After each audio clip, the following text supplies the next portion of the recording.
We're seeing a lot of anecdotal reporting of heart attacks post the pandemic. Is there a connection between COVID and young people having heart attacks? Still, intermittent fasting has become the fad. Everybody's talking about 16 hours, 18 hours, some 20 hours of not eating. Do you recommend that? Is it good for us? No. I think whether it's a keto diet or intermittent fasting, these are fad diets. We're also now talking about what they call toxic workspaces. The price of progress and success often should be healthy and happy. It should not be under duress. We are thin fat Indians. So we are thin, but we store more fat in our body. So PCOS is diabetes of the ovaries. Or it's like a fatty ovaries. Many of them are sold commercially by gym instructors who don't have appropriate qualifications in, they don't have RD, just like I'm an MD in medicine. There are RDs which are registered dietitians, so they don't have a qualification of RD. And many of these supplements are not evidence-based. There are 3 or 4 versions of Ozempic, which has become very popular. My understanding is that in India, people have started sourcing those drugs and using them also. I want to understand from you, how safe do you think that is? And do you think that this is going to be the new fad now? When we climb stairs and 4 flights of stairs, if you feel out of breath, then you should see a doctor. But if you are able to do that more and more and you become more active, climb more stairs, walk more, it promotes physical activity. Dr. Shashank Joshi, thank you so much for giving me time. I've been looking forward to having this conversation for a very long time. So obviously, you are a very respected endocrinologist, a diabetes specialist, a Padma awardee, a voice that everybody turns to and listens to very carefully when it comes to health. And we've come together because of World Heart Day, because even though as a population we've become more aware, there is more information, in terms of numbers, as Indians, we're not doing very well on looking after our hearts, are we? Faye, first of all, thank you so much for having me. And I think we are having a conversation after a long time, Yes. maybe post-pandemic. And you're absolutely right. The numbers are not very something to be proud of. Unfortunately, on planet Earth, we are 8 billion people living. Yes. 1.4 billion live in India. Yes. And every year, we lose around 18 million people on planet Earth just due to heart disease. So it has actually become the number 1 killer on planet Earth. And unfortunately, Indians are world capital in everything. But in heart disease, I think we are a little more prone, both from a familial standpoint and both from a lifestyle standpoint. Because when economies grow, and we are very proud that we are the 5th largest economy on planet Earth, the price we pay is sedentary habits and stress and improper food habits. And all of them crystallize into the entire cardiometabolic conundrum. So whether it is putting on extra weight, whether it's getting hypertension or heart disease or diabetes or obesity, all this is clustered under a conclave called metabolic syndrome. And that's on the rise. And which is why our numbers, both in urban and even rural India. In fact, rural India is a ticking time bomb. And we are seeing it because even in rural India, we have become very fast gadgetized. Digitalization and gadgetization of India has been very rapid. So, people sit at home and spend a lot of time on the screen rather than doing physically activity and so on and so forth. So actually, this whole ecosystem has gone into a shell, and we have become couch or chair bound, and that's really chaining us down because we are either addicted to a mobile phone or a computer screen or a television screen, but we are all screen addicts. And I think that's the seed for all non-communicable diseases. And on the pecking order of non-communicable diseases, heart disease. And that's really the call for action. We are celebrating World Heart Week, and the Global World Heart Federation feels that there is call for action. There's need for more awareness about cardiovascular health, cardiovascular diseases, because if we make people aware, then we will be able to recognize, screen them early, and then inculcate right lifestyle habits, because habits die hard. Yeah. Like I love my chai, you love your coffee. And, when we make a conversation, we still are sort of addicted to our habits. Yes. So breaking a habit is a huge challenge. And I think, at this World Heart Day, we should all, each one of us individually should pledge to make a difference, like, count a couple of steps and, sort of do more physical activity, but make one change in our habit, which we feel is improper for good health. Let me break up what you've said into smaller questions so that it's easier to digest. When we talk about movement, and you said changing the habit, I find interesting because we assume that people in rural India are having more active lives, and it's the urban population that's not moving around so much. So this is news to me. What sort of movement would you say is ideal, for an average adult? They say 10,000 steps. Is that too much, too little? What? So there's always be some, numbers are always arbitrary. That's it. So 10,000 is an arbitrary number. So I say at least 2,000 steps 10 times a day, or take couple of steps, climb 4 flights of stairs. Because if you are able to climb 4 flights of stairs, you know that your heart's okay. Okay. It's like an indirect stress test, you know. But people don't climb stairs. They take escalators, they take elevators. We have become so gadget dependent Yes. that we would not like to walk. Even on an airport, you will take a escalator Right. or a walkalator or an elevator. So, that's the challenge. We have become a sedentary world, and we have become sust and must, in the typical English we call. Yes. And that's why this is the whole challenge. So I think we should be clocking around 6 to 8,000 steps a day. Okay. Okay. Ideally speaking, we should be fidgety. We should not be, uh, sthita prajna and totally couched out. Okay. Because that is called NEAT, non-exercise activity thermogenesis. Okay. Because, only exercise by doing a walk is not sufficient. And in India, we are thin fat Indians. You may look thin. They made me the Obesity Society president in India looking at my BMI weight. Okay. And we are thin fat Indians. So we are thin, but we store more fat in our body.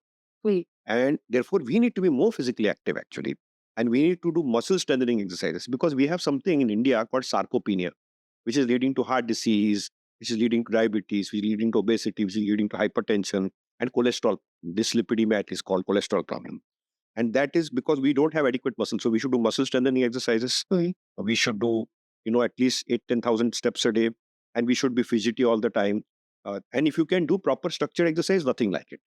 But before we recommend people who are sedentary doing exercises, they should see a doctor and get themselves fit for exercises. And, we say eat less, walk more. Easiest way to break the chain of NCD, non-communicable diseases, eat less, walk more. And then smile. If you do these three things, your mental and physical health both will be better. And that's simple to do. I'm not telling you to do big rocket science, Yes. just eat a little less and walk a little more. I think that's possible. We can make a change because you are a change maker, Faye. You've been very, erudite in the way you have delivered, whether it is change in a political climate, in a policy climate, even in a health climate. So similarly, we need to make that little pledge for people to take some few steps, which are healthy steps, Great. so that they can change their life. This World Heart Day, there are organizations with campaigns like Saffolalife, for example, has a campaign called Step Up for Your Heart, where we move more to look after our hearts. You think these campaigns will actually hit the spot and do the thing that needs to be done? So I think so. I think Faye, these are I welcome Saffolalife, and their campaign is Saffolalife Step Up for Heart, which means basically climb stairs. And when we climb stairs and 4 flights of stairs, if you feel out of breath, then you should see a doctor. But if you are able to do that more and more and you become more active, climb more stairs, walk more, it promotes physical activity. And I think any people or organizations which promote physical activity, promote like the Saffolalife Step Up for Heart campaign, is actually promoting good health. And I think we are in a sedentary world. We are in a sust and must world. And I think it's important that we become physically more active. We need to step up for health, for good health and good heart health. And around the World Heart Day, if we are able to promote healthy steps and climbing up and walking more, I think I encourage it because I'm a big lifestyle proponent, a big physical activity proponent. And I think this is a welcome step. And I congratulate Saffola and Marico for having such campaigns. And also a lot of influencers like Faye, I congratulate you for joining this campaign. I congratulate my friend Ronit Roy, who's also a part of this campaign. So we really need to make a movement, like a Jan Andolan, around this and have a mass movement so that people move more. They have a campaign like a Saffola Step Up for Heart, like campaign. They can climb stairs, move more, do simple things, which can make an impact on our everyday lives. Because heart health is very important. Because heart attacks and heart disease is a leading cause of death on planet Earth, and we should all pledge on this World Heart Day to make India a healthy and heart-friendly country. And we need to dent our numbers. And we should not lose lives due to heart diseases. So I think this is a welcome step. I do want to talk to you about food. And you mentioned that the Indian diet traditionally is a carb heavy diet. We eat a lot of rice, we eat a lot of roti, we eat very little protein. Um, we're now understanding, we're now being told that we need to eat more and more protein. A lot of Indians are vegetarians. It becomes even more difficult for them. Where's the solution there? How do we change our traditional diet, or are we eating too much sugar? Is sugar the enemy here? So the first thing is we have to stop eating out. Okay. We have these food apps, Yes, which make us lazy, and it's so promote easy. sedentariness, Yes. and we don't know which oil they cook in, whether there is trans fat in it. We don't know what type of quality of food it is. So first thing is we should start cooking at home and cooking healthy food. We love fried and fast food. We thrive on tasty food because the Indian cuisine has taste and spice to it, and which is why we tend to eat more. And you're very right that we have too much of carb, too much of fat, and too less of protein. We need to switch that gear. So, and also if you are then loving all this, then cook in the right cooking medium. Have a zero trans fat and ensure that you don't use a sat fat. Have a right mix of mufa and, cook in less oil. Don't reheat in the same oil because, we love that tadka and we love the high frying points because India is all about culinary habits and it's all about culture. It's all about ethos and Our it's all about celebrations are taste. mostly food. Oh, we celebrate through food, but that's global. Fair. Everywhere in the world we celebrate through food. And usually those are sweets, and that the sweets are equal to carbs. But with those sweets, there are some amount of pastries. They all have a little bit of fat in it. So I think we need to make a conscious change in the way we cook. The way we need to have healthy cooking practices. We need to encourage more home cooking, which was very mindful during the pandemic times. By the way. Yes. During the pandemic times, people were actually cooking at home and they were not ordering from outside. Now, again, there is a change. People are actually, again, ordering from outside. And I think we should be mindful of what we eat. But I just want to go back to something you said about cooking oils, and you said, what does that mean? Mufa and Mufa. mufa and sat. Yes. What does that So mean? we have different type of fatty acids. So we have Okay. polyunsaturated fatty acids, Yes. monounsaturated fatty acids, the omega-3s, omega-6, the omega-9s. Yes. And then we have saturated fats like The the good ghee, fats and the bad fats. the good fats and the bad fats. So, things like ghee, which are traditional, and there's a lot of sentiment around ghee Right. because there are some religious connotations. Yes. You should have less of ghee That's or okay. eliminate ghee if you can. Oh, okay. It just maybe a spoon or two if you really are, fastidious about it. Okay. And then you should have a balance of mufa and tufa. Okay. That is omega-3 and 6. Hmm. And therefore, there is no perfect oil. You need to blend two oils, and cook in less oil. So it should be less than half kg per person per month should be the cooking oils. And we have the science of blending. You can blend 2 or 3 oils. And therefore, we need to mix up mufa oil with the mufa oil. What kind of, So some of these newer oils, like the Indian olive oil is actually the rice bran. Yes. So any blend with rice bran oil, like say a safflower oil or a sunflower oil, that becomes a blend. Okay. And there are blends which are 30-70, 80-20, and they have scientific science behind it. Okay. So blending is a way of life because no oil is perfect. It doesn't have the right mix of mufa, omega-6, 3, and 9.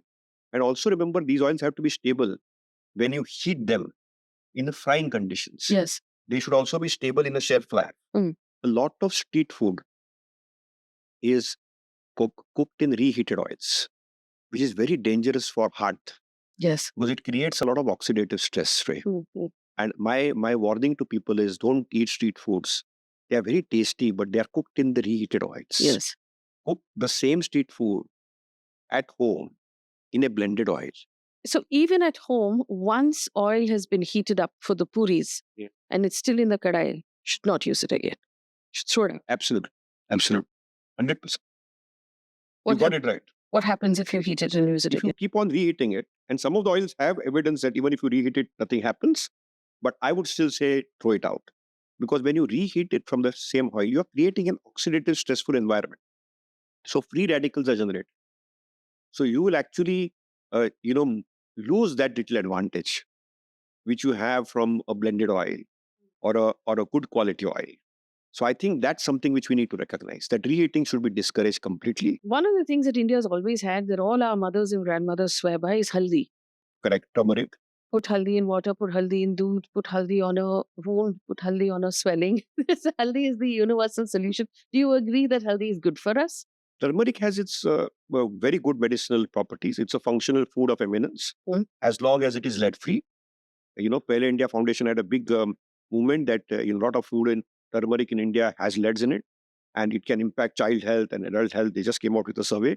So as long as the quality of turmeric is assured from an assured manufacturer and it is lead free, we have medicinal uses of the same. But we have many such herbs and condiments and spices which are natural, which are homegrown, and which are good.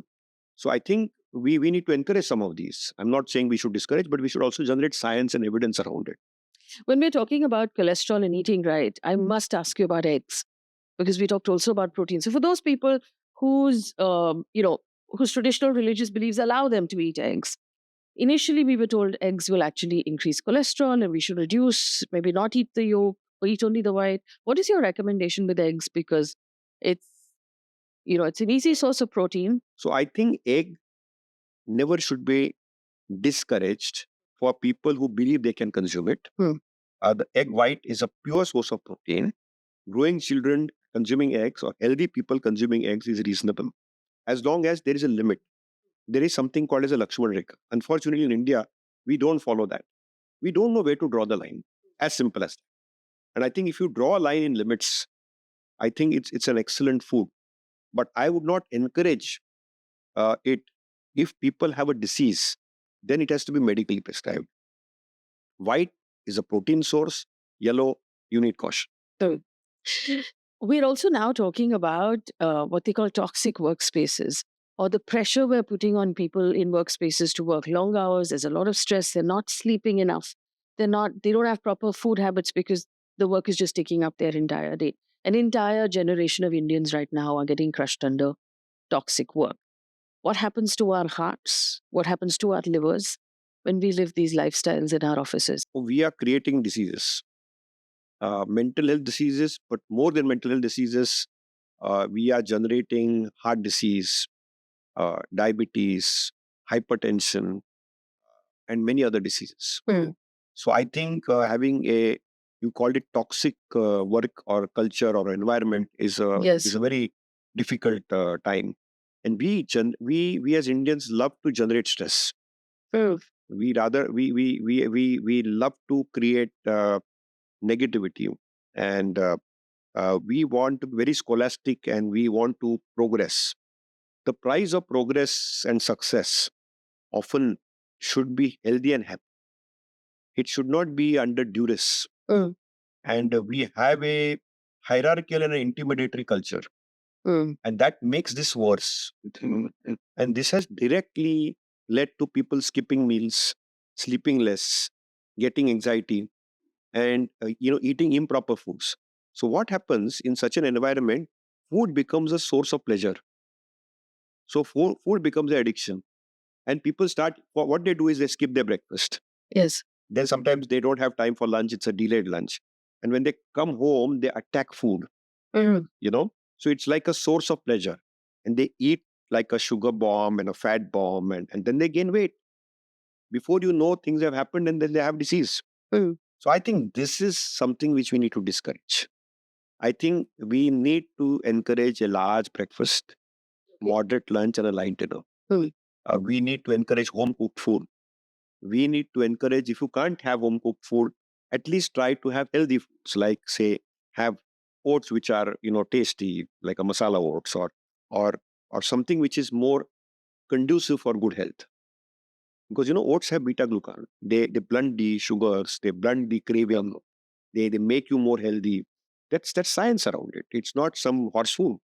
It's a very well designed chemistry and science. So I think it's important to recognize that we need to have a healthy environment. So my mantra is very simple for the Gen X and the Gen Zs of the world, that eat on time. Eat slowly, don't eat fast. Okay. Eat right. And then when you're eating, try to do portion control or eat less. A lot of people eat in front of screens. Is that a bad idea? So it's a bad idea. It's a bad idea. I think you forget when you're eating in front of a screen, you get engaged in the screen, and then you tend to eat more. So your overall consumption goes up. Research has shown that when you are in front of a camera or a screen, then you keep eating more. You don't realize it because you're completely engaged and focused elsewhere. So you should actually be digitally, I call it digital detox. So when you're eating, only eat. Don't do your mobile phone or your screen of television or your computer. Do one thing at one time. So at least devote. When you're eating, eat. When you're exercising, exercise. When you're working, work. When you are answering your mobile phone, do that, and do that diligently. And do 1 hour of digital detox. I wrote an article a couple of years back, which I'll send it to you, that half an hour before going to sleep and half an hour after getting up in the morning, do not see your mobile phone, your screen of computer, or your screen of television. And you will have clarity of thought. A lot of people come to me, we say, Doc, I'm brain fogged. I can't think. I say, just do this. And their brain clears up.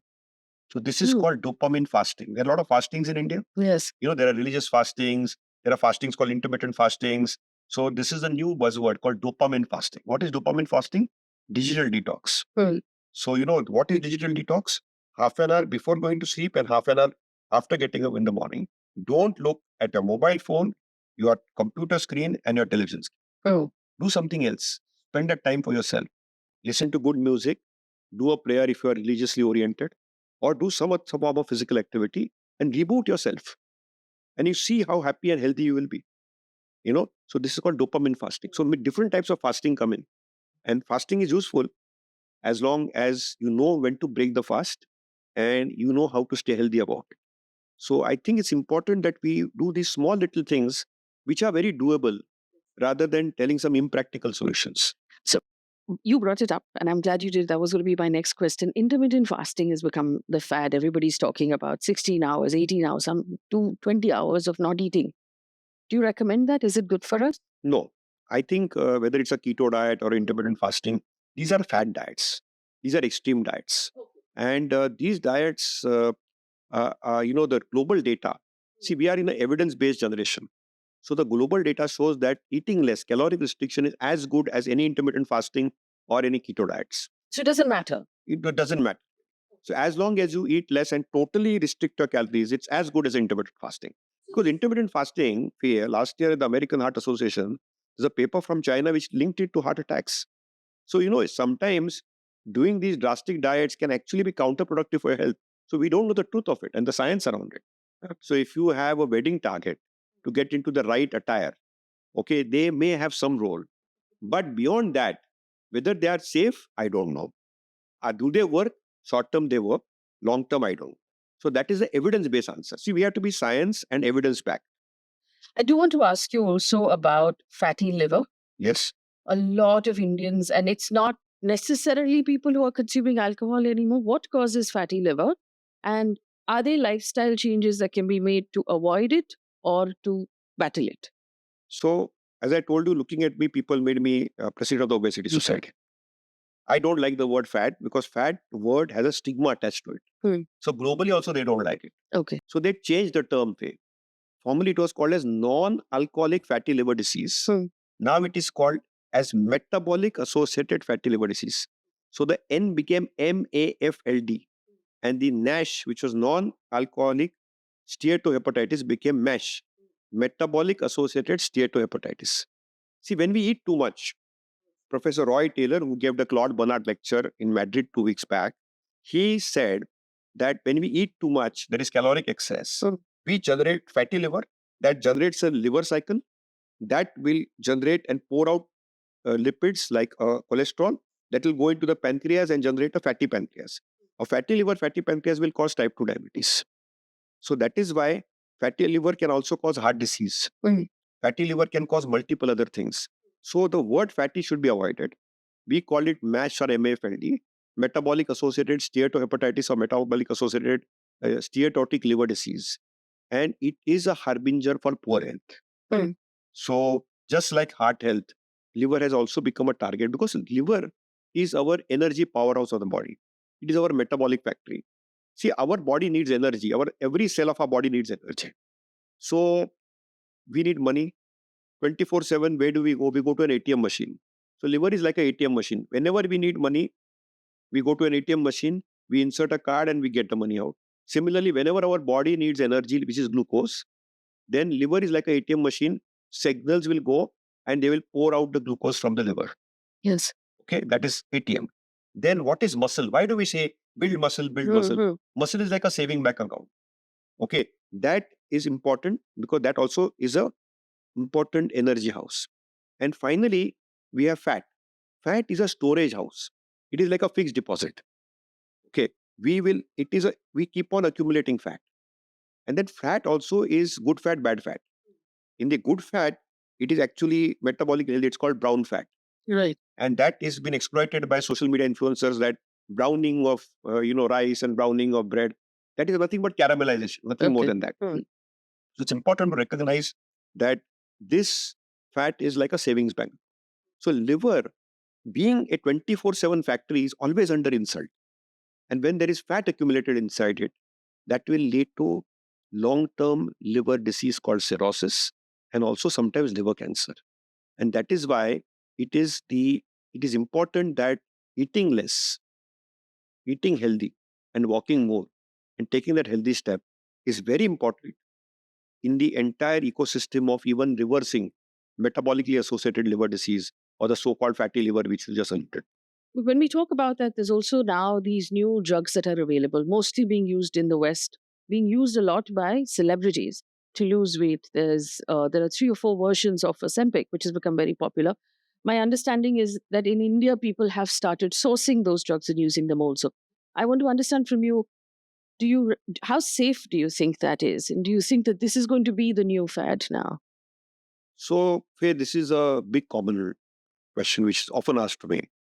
So, there are drugs called GLP-1 receptor agents, which are available in India in oral form. So, the Ozempic's oral version is available in India. It is mainly meant for people living with diabetes and who have extra weight.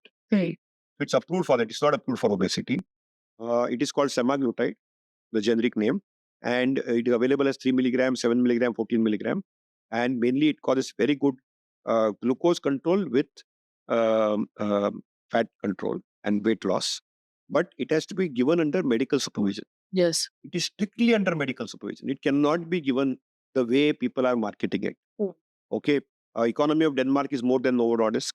And there is now a double agent called tirzepatide, which is called Mounjaro, which is made by Lilly, which is marketed in US, Europe, and it's going to come to India next year. And that is a 2 agent. That is GLP-1 with GIP. And then there's a triple agent called retatrutide, which means there is GLP-1, there is GIP, and there is the so-called glucagon receptor. These drugs cause weight loss more than 15% to 25%. So they have compelling weight loss, but they are basically drugs for diabetes. They were discovered for diabetes and now they are approved for weight loss. They have very good impact on sleep apnea, on heart health, on cardiovascular outcomes. So they are very compelling indications under medical supervision. They are not lay people drugs. They can occasionally cause pancreatitis. They cause a lot of nausea and vomiting. Some of the drugs which you mentioned, like Ozempic, there is association with thyroid tumors. So, you need to screen if somebody has a mental health issue, they need to be screened. See, remember, when we lose weight, whether through lifestyle, through a drug, you lose muscle mass. And if you're above 65 and if you lose muscle mass, then you can die early. So you remember that these drugs, unless and until they are medically indicated and given by a medical doctor, should not be used, preferably by an endocrinologist. Because you see, it's important to recognize that you need them to be medically filtered and not, these are not an off-label drug or over-the-counter drug. These are ethically produced medicines to be strictly given under medical supervision of specialists. And it's very important to recognize that fact, because if a drug works, it will have effects and side effects. I do want to ask you about, in India, we have Ayurveda, we have homeopathy, we have naturopathy, we have a lot of, let's call it alternative medicine. Complementary. Complementary, but that's a nice Or term. ancient I'll use medicine. that. Ancient versus modern medicine. Um, what do you recommend to the people who are watching right now? At what point do you draw the line and say, no, I have to go to a doctor in a hospital to look at my liver, to take modern medicine? Because a lot of times people just continue to take Ayurveda, and then we have doctors who complain saying, you've come to me too late. So first of all, we have to have a holistic approach to life. Okay. So there are some very good scientific principles around our complementary medicines, including Ayurveda, and they have some very good lifestyle principles. For example, traditional Ayurvedic medicine is all about ahar. Ahar is all about food habits. Yes. And some of those food habits, they have classified foods as, tamasic food, rajasic food, and sattvic food, which is healthy food, rich food, and angry food. So the phenotyping in some of these, and they have foods for the season, because we are a seasonal country. Yes. So ritucharya, so the season. So some of the good part of the lifestyle component and the overall integrative component of this is ancient wisdom, which our grandmas always told us. Yes. So I think that part of it is very well recognized. And I think I encourage we doing more research on it, including some of these hymns and the chants and so on and so forth. So I think, and the asanas. So I think from the lifestyle standpoint, adherence to lifestyle, I think they are great and they're natural. The compounds which come from there also are natural. They need evidence base, and we have an All India Institute of Ayurveda, and we need to do more research and try to put it into the filter of the evidence-based medicine. And that is work in progress. I think we are trying to look at these botanicals and see whether we can have new chemical entities from that. And that should be encouraged. But it has to be done through a scientific rigor and a scientific method. So that is as far as the alternative or complementary medicines are concerned. But people think that these are natural, these are safe, and allopathic medicines are artificial and chemical and they are not unsafe. That's not true. I think the allopathic medicines go through a filter of investigations which tell them that if you take this drug or a chemical, this is the effect, this is the side effect. And it's transparently put out there. Similarly, for these drugs also, they may work. I'm not saying they don't work. Some of them do work, but they should be safe. So we need that same filter to be put. And I think we have to congratulate our current government that they are making a very sincere effort to promote this. But I see it in my practice, the best use of this is a mix and match of both. Right. Using the Ritucharya concept or seasonal concept of foods, the food type phenotyping, some of the natural herbs and substances having some medicinal value like functional foods, like you made an example in case of turmeric, I think we can exploit it and do some science around it. So this is a very good investigation area. And therefore, now the modern concept is integrative medicine. It is not allopathic medicine or Ayurvedic medicine. It's integrative medicine. So we want to deliver that. As long as it is science-based and evidence-based, I think we should encourage it. We need to work together as teams. We need to do more of collaborations and cooperations.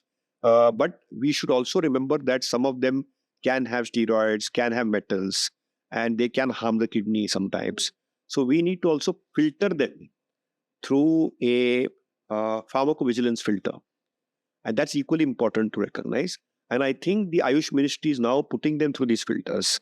And they have some of the most robust filter techniques. So if you look at the global food regulators, Indian regulator is now very consumer oriented. It is trying to see how best to put some of these filters in place.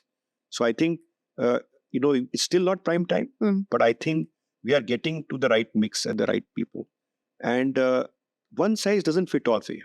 Right. So, if suppose I get an adverse event with an allopathic drug, I don't discourage them from not taking some of the alternatives. PCOD, PCOS also causes insulin resistance, which causes weight gain, which then could lead to various other problems that we've already discussed. Um, and I know there are a lot of people come to you to solve this problem. What is the solution for so many women across India who are suffering from these issues right now? So PCOS is diabetes of the ovaries, or it's like a fatty ovary. So it's like obesity or diabetes of the ovaries. And PCOS, what happens is that there is a male-female hormone imbalance. So all men have women hormone and all women have male hormone. Yes. And when you get PCOD and we get fat in the ovaries, what happens is that the estrogen goes down and the androgen goes up. And therefore you get acne, you get hirsutism, you get weight gain, you get hair loss, and you get irregular periods, and you get the ovulation doesn't occur healthily.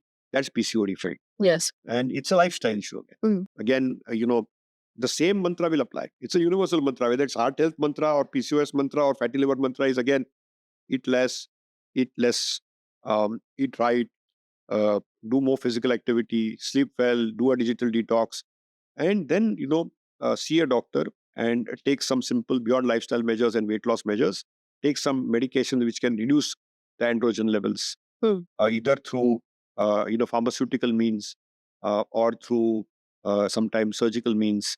So PCOS is growing as a problem. It's after type 2 diabetes and thyroid, it's the third most common endocrine condition which we see as endocrinologists. But it often goes to a cosmetologist, often goes to a gynecologist for irregular periods or for fertility. So people are more concerned about the acne and the hair growth. Yes. And they miss the big picture that this is like diabetes of the ovaries and they need to regulate that, because if we treat the cause, then we can treat the effect. So I think cosmetic is important because image is very important for self-esteem. So looking good is equally important. But staying healthy and keeping your ovaries healthy is equally important. And I think PCOS is a growing condition. It's a very treatable condition with remission. So we use the word remission. Yes. And remission is possible with PCOS with strong lifestyle underpinnings.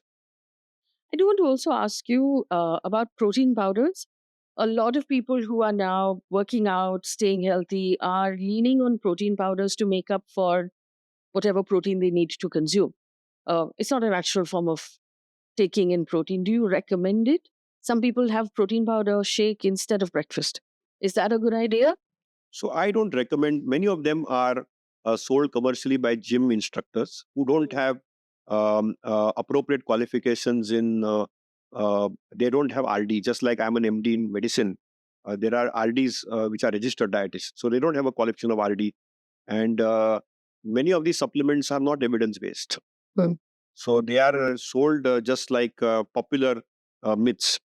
So it's very important to recognize that you need evidence-based oral nutrition supplements and not just supplements which are just pumped in the market through social media. And unfortunately, that's the truth here.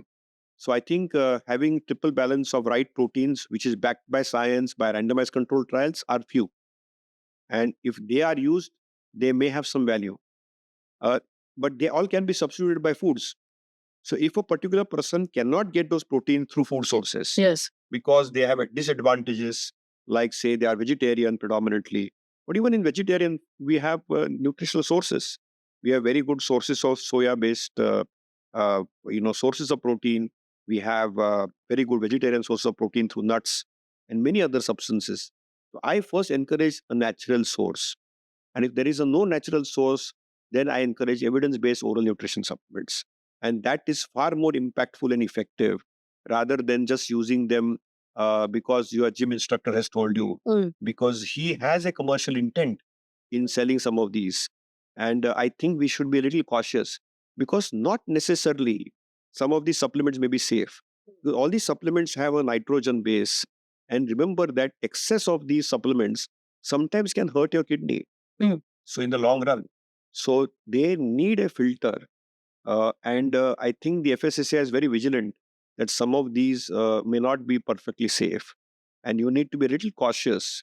And I would encourage you to discuss some of these supplements with your doctor, particularly if you have a health condition. Yes. So if you have a health condition, you should be more mindful.